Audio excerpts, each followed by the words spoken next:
Today my topic of presentation is basically the online resource mining, that how to productively use the resources that are spread throughout the World Wide Web. Basically, in our fingertips we have almost all the information, the knowledges that we want to have, and for that we can use our smartphone or computer for mining the resources. So basically, like biodiversity hotspot, there are a few hotspots or the regions which are rich in biodiversity, that is called the biodiversity hotspot. Like that, in the web resources also, there are certain places where you can find the most of the resources that are required by the students like us. So I want to highlight a few of them, and I will go very fast, and you will get the slide later on. So basically, all the informations that are spread in the World Wide Web can be divided into two parts, like frequently used part, this region, the frequently used regions which are useful informations and credible, informations, and less useful and credible informations. But the main important is which are less frequently used and useful and credible both, like research reports, lecture notes, digital libraries, etc. So there are some benefits of having the online education, basically because the online education actually helps to reach a large number of audiences.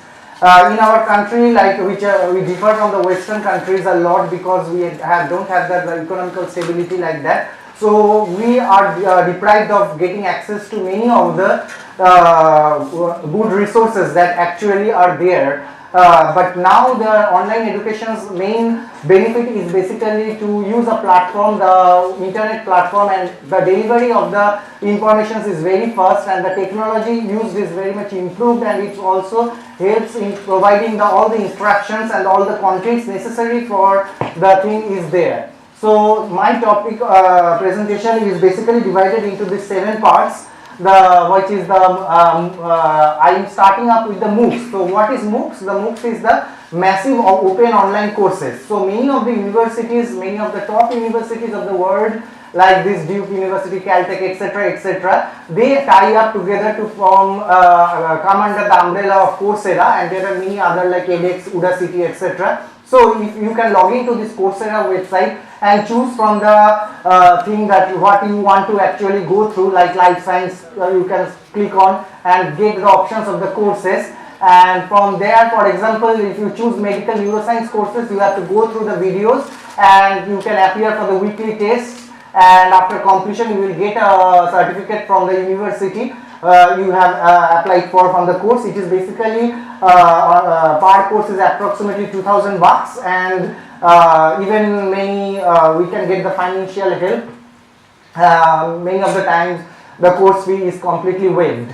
So many of the universities basically what they want to do is that they basically open up their resources, basically because they don't want that the education they provided, the top class, the world class education, shouldn't be confined to the 4 walls. For that there are, if you visit, I give here only 3-4 examples, like Yale University, MIT, Stanford, Harvard. You can visit their website and get access to their full course material. So whatever topic you are right now learning or in the classroom, you can get access to the teachers over there.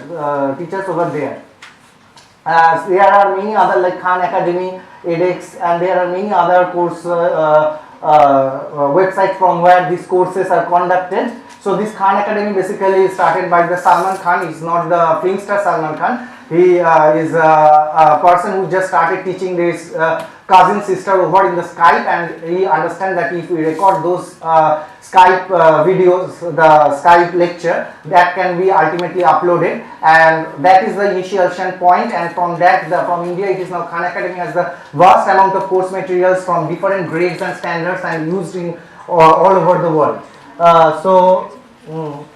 Back. So you can use the YouTube channels also. Basically the YouTubes we all use, but you can subscribe to many of the important channels, like which are of your interest, like zoology, like reptiles, like whatever, like gardening, whatever you want, you can go through them and subscribe to those channels. To start up with, you can see these 3 channels. It's my personal favorite, like Vsauce, Geography Now, and Smarter Every Day. the Vsauce is one of the very much interesting ones. So if you check this out, you will find that there are many of the good informations over there. And this Tech Talks is another website that is basically, the Tech stands for Technology, Entertainment and Design. So it actually comprises of different spheres, different genres of presentations or lectures of 10 to 15 minutes each, and these are very thought provoking, and anyone can give a presentation in a TED platform if you have a valid idea to present, means thought provoking idea. So this is a very much enriching case of the, in terms of the thought provoking ideas, in generating the thought provoking ideas. Like YouTube is a video channel, the podcast is an audio channel. So podcast you can have, all of you must have the smartphone like that. So the Podcast Addict is one of the very important app I personally prefer. There are many other podcast apps also. In the podcast you will find, you can subscribe to the different channels of the podcast, and those channels comprises of the audio lectures or the interviews or many of the audio recordings of different genres. So according to your choice you can subscribe to the audio channels that you want, like psychology, like neuropsychology or whatever you want, and then you can get regular updates when new videos or new audios are uploaded into them. So now I am moving to the ebook and audiobooks. From the hard copy of the books, we are now moving to basically the ebooks and audiobooks. Due to the shortage of the time of reading the whole book, so this is one of the very beautiful app, and also in the website you will find the Blinkist. The Blinkist, what it actually does, it actually put the material in 15 minutes format, the whole book material in 15 minutes format, and so in 15 minutes you can get a compact knowledge of all the informations that are there in that book in a crunch form, and then you can think of it that whether you want to proceed to buy and to read the whole of it. So from Blinkist, next. So there are also some apps like e-reader Prestigio, where if you find it difficult to read, if you uploaded the PDF or the whatever of that book into this app, it will read it out for you. You can use your headphone to listen to whatever papers or whatever you want to read. And this audiobooks is another website, and also in the app format you will find where there is a huge repository of a good amount of books of the popular nature, like fiction, like from Dan Brown to Harry Potter, etc., etc. So you can also subscribe to the Kindle Unlimited plan. So basically you don't need to have the Kindle device. If you have a smartphone or in the computer also, you can install the Kindle software, and you can subscribe to this Kindle Unlimited plan for $1,500 per year, and you can get access to 70% of the books that is available on Amazon in the ebook format for complete free. So there are few of my favorite books on the popular science that actually is a very much thought provoking, and it actually generates a lot of amount of informations and generates a huge motivation to the readers. So I will provide you the slide. You can get later check on few of them if you want. Okay. So like you have already go through the British Council stall. So the British Council also have an online library where you can subscribe to, and there you can get access to the audiobooks and many of the materials of information, and you will get the knowledge of many of the happenings that actually occurring by organizing by the British Councils.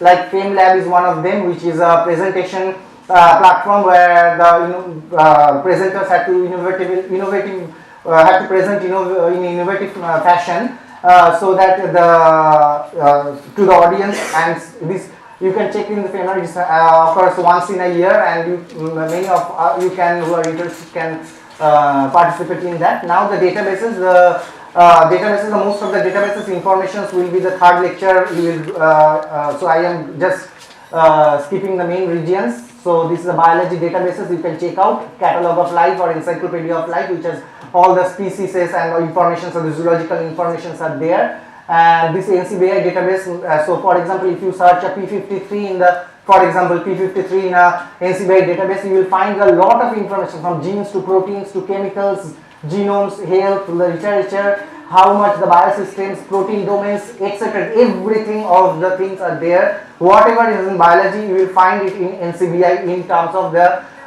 genetics, molecular biology, in terms of the genetics and molecular biology. And in NCBI database there is PubMed. It is a subdivision of the NCBI database. Its role is to have the research literatures over there. You can click on the review literatures for being younger students, that reading the reviews is a better way to have a comprehensive knowledge.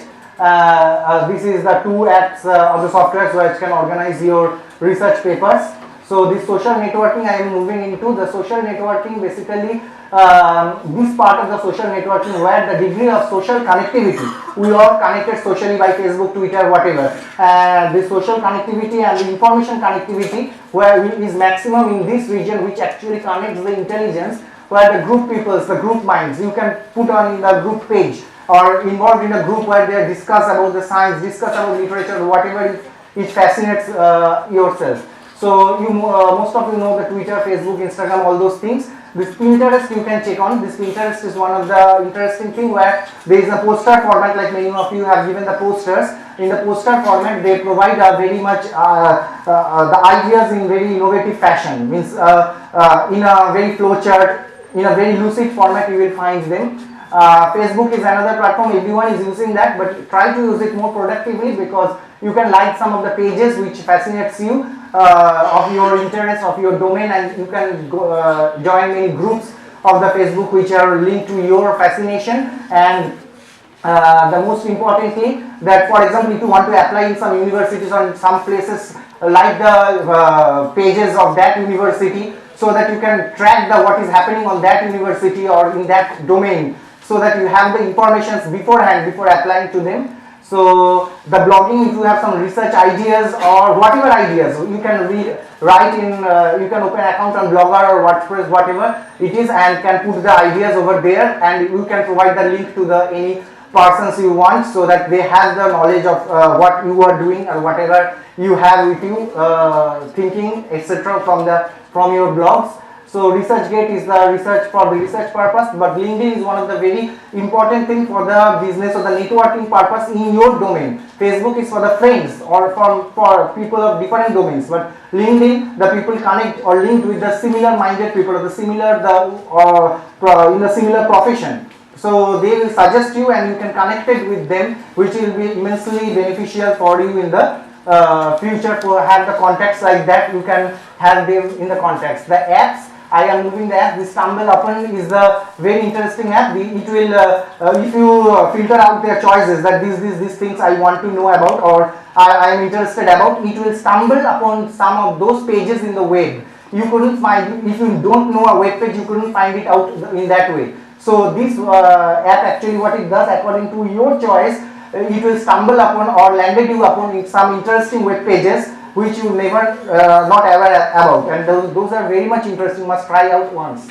So this opioid addiction is another thing which has the editorial articles of all the newspaper from Hindu to the New York Times from all over the world. The editorial, the Sampadakio jegulo, you will find those over there. And this Google Goggles, you can find an image search, like this is an app. For example, if you see a bird or you click a photo of the bird, but you can identify the bird, you can put that bird picture in the Google Goggles, upload it, and they will give you similar pictures of those birds, and from that you will find the name of that. So the Scoop Book is a very much fascinating, entertaining app you will find. And the Science Daily and Science Alert are two apps and websites which have information, updated information on different domains of the science of your interest. And this Quora is an app where you can post questions and some interesting answers will creep in over here. And the Reuters and the Scrolly are the feeds.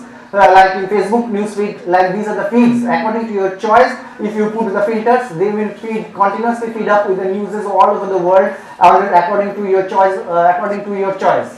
So Curiosity, you will find 6 to 7 interesting facts every day. It's very much interesting. The details, if you click, you will find. And the New Scientist is a magazine which has very much popular in terms of the popular science aspects, and it opens up a new avenue of science. So this Maxter is another app which which has approximately $1,000 1 year subscription, from where you can get access to many scientific journals as well as the local journals from Desh, Anandamala to everything you will find over there. So you can get access to any of the journals, most of the journals, not any, 60% of the journals are there. I'm skipping this. So you can use the Google Drive. You all know about the Google Drive of uploading that. You can give $1,300 to increase your 15 GB storage to 100 GB storage. So so where you can dump your all certificates, scan copies, etc., because it is required any time of the thing, and you can share the documents with many of the friends, so that you can group study or the group notes, like group note taking, or for the travel plan, 6 people share same document to put out the information from their places in the same document, which is and use the bookmarks. So whenever you find a good link, use the bookmarks and categorize those bookmarks in different folders. Over here you see there are many folders, and when you click down the folders, like this folder is for the bioinformatics purpose, and when you click down, the bioinformatics links will come out like that. The Biotechnica is a one place single point resource where you will find the different biological uses, the openings, the advertisements, like industries, everything over there. And finally the list of, I put some of the list of the best documentaries over here. You will find the link, I will provide you later. So if you go through few of them, it's really interesting to watch. Most of them are available on YouTube. This conference alert is a website where you can get information of many of the conferences, science fair, or etc., seminars, symposiums, etc. And if you put the filter like biology, or put the filter according to the location like India, they will give out the thing. And these are some PhD exam entrance list. The NET, GATE, we all know, DBT, ICMR, all those things we know. There are many other PhD entrance exams that are taken by the different institutes. So those are the links of them are provided, and when those exams are actually happening is also given. Next. So we find in a short time that how the most of the informations are in our fingertips, and this is my contact information. So I will provide you, if you will contact me, I will provide you these things, or probably I will upload the link on the website, on the Facebook page of this Bioscope. By today I will try to upload them. So thank you for your presence. Thank you.